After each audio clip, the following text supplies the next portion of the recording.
there is something I have to bring to an attention, okay? And we have this thing here. It's called the Miracle Fire Rub. Created in Jamaica. You see it? Created in Jamaica. Miracle Fire Rub. I'm telling the people, Jamaics send it to me all the way from Jamaica, and I'm in the UK, right?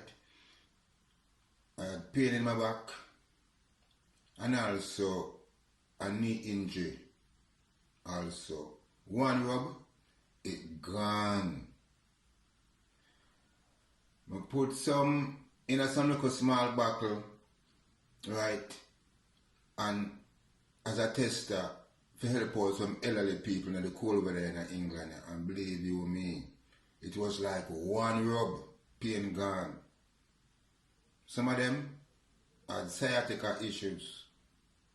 Some of them had rheumatism, arthritis. Some of them had various back pains they might carry for years. So me know say, you see this Miracle Fire Rub is very good.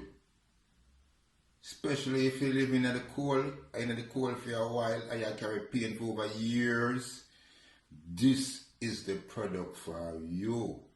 You understand me? Miracle Fire Rub. Bless up Jamaics. Great product for the people.